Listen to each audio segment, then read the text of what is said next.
About a year ago, the videos on this channel looked something like this. Now, they look like this.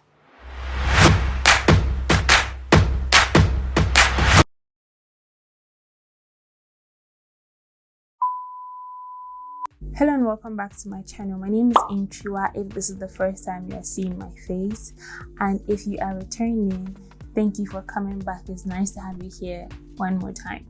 In today's video, I'm going to be showing you my very affordable, very budget-friendly YouTube studio filming setup that I have put together right here in my relatively small bedroom. So if you're curious and you want to know exactly what comes together to give you this quality of video that you're watching, don't go anywhere. If you also need some ideas on setting up a studio in a very small space, this video is for you, so don't move. We'll get into the setup in about 5 seconds.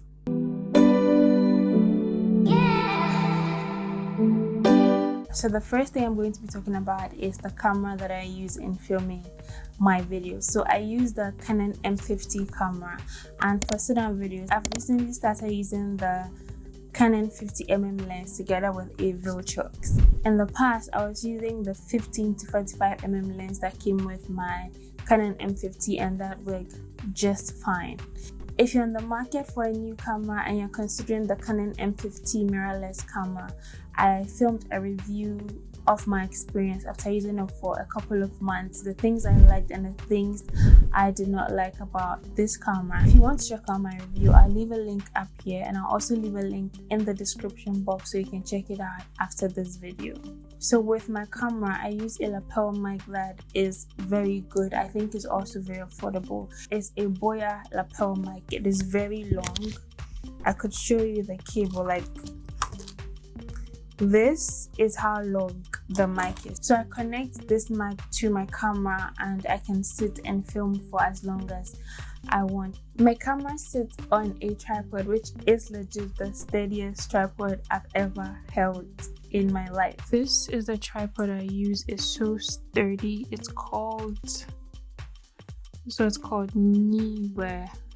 I don't know, but it's legit one of the sturdiest tripods ever. Love it so much. So after the camera, we moved to lights, and I have a number of lights that are lighting this entire setup. So first, when I started YouTube, I was using a ring light. If you watch any of my very early videos, you realize that I had just one source of light on me, and that was my ring light, which I got from, I think, AliExpress or something. Is a very small ring light, about 12 centimeters or 16 centimeters radius, so it's nothing really big. But now I'm using two softboxes. So there's one softbox here and there's another one right here on my, what hand is this? What hand is this? On my right hand. Wow, do you do that? Like, do you have to write to know which hand is which? Anyway, so I have one softbox on my left and I have another softbox right here on my right side, and I use both of them to light me. So not directly, I put both of them at an angle, and that is what is lighting me in front. I have one softbox here and then I have another softbox right here, and this is where my tripod is. I also did a little bit of research and I learned that it's great to have something they call a rim light. So for my rim light, I now use my ring light that I was using when I started off on YouTube. That ring light is right here, and that is what is giving me this glowy look on this side of my face. So it's basically lighting my head area and also a little bit of my face. The thing I like about this ring light is that I'm able to switch the color. So it has a cool color and then it has a warm color, which is like a yellow orange light. So currently I'm using the orange light to give myself this glowy look that I like a lot. So this is my ring light. This is the very small one that I was using to do my videos, and I can switch the color. Now it's cool, extra cool, and this is warm. I really like it. It gives me this really nice glow that I absolutely love. So aside my rim light that is giving me this gold glow right here, I do have another light that is right here on my right, and it also has the same yellow orange-ish color that my rim light has. And basically I wanted to balance out the light, so I didn't want just this part of my face to be lit and have that glowy look. I wanted this side to have the same thing, so I just pulled out a lamp that we have in the house and I used that to light this part of my face to balance out the whole gold glowy look that I have on camera. And then you move to my last light. So again, in my YouTube research, I learned that if you're filming against a flat wall, so if you're filming in a corner, it's different, but if you're filming against a flat wall like I'm doing, it's great to light your background separately so that you're able to separate yourself from the background. So I have a light that is sitting between myself and the wall, and that is what I'm using to light my background. It's the lamp that sits behind me and the wall. I was using a different one. I think that one became faulty, so now I just use this one. I'm going to get an LED light that will just replace it so I can use this for what it was intended to be used for. But this is what I put between me and the wall so that this lights the wall on my background separately. So all in all, for this setup I have 5 lights, 1, 2, 3, 4, 5, and then that little glowy thing in the background. Next thing is my background or my backdrop. And honestly, what I've been doing for months is that I use different parts of my bedroom. So it's the same bedroom, but I switch things around so that I have different backdrops. I'm currently using this backdrop because I like how it looks. So basically for my background or for my backdrop, I use some form of light. I use some form of decor pieces. Sometimes I would include plants. Almost every single time, plants are the best. Like if you're trying to give your backdrop or give your background a little bit of spice, we add a little bit of spice.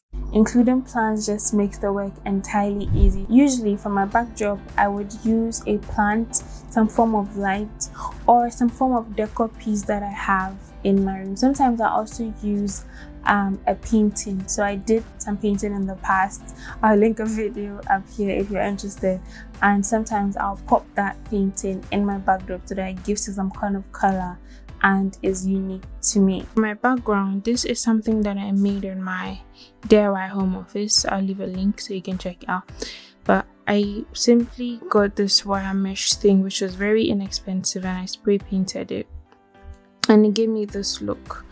And so I put this, and then I used this I've forgotten what it's called, which is so weird. You basically just put 2x3s in here and then you can flick it on, off and on, and that's what I use. I have these signs here that you can't really see when I'm sitting down, but they just add a little bit of character to my background. So I have them here just as they were in my home office. If you haven't seen the video, check it out. Then I have this thing that left marks here, so I used double-sided tape to attach something here, and it fell off and it left this patch here that I have to fix, but you can't see it on camera, so I guess that's fine.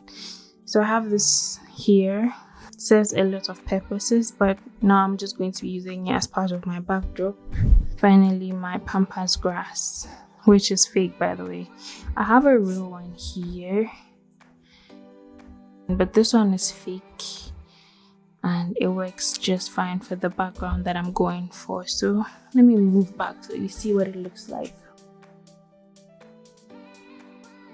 I suggest that instead of spending so much money on colorful backdrops, you can opt for fabric. So like plain fabrics work just fine. I've seen it work for a lot of people, and with that you can just hang it with those sticky wall hangers, if that's what they are called. So you stick those at the wall that you're going to be using for your videos, and every time you want to switch up your background, you could just change the fabric, change the color, add in some props here and there, and you are good to go.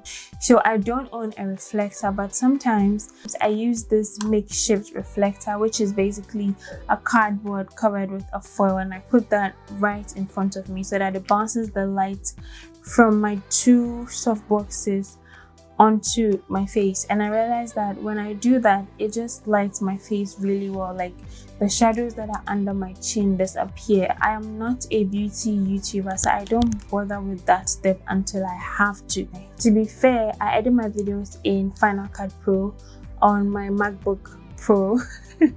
If you have any questions concerning my equipment, any other thing I use, or basically any question with regards to this topic, leave them in the description box. Don't forget to give this video a thumbs up if you enjoyed it, and check out these other videos that are on my channel. I'm sure you would like them as well if you've watched up until this point, and I will see you in my next video.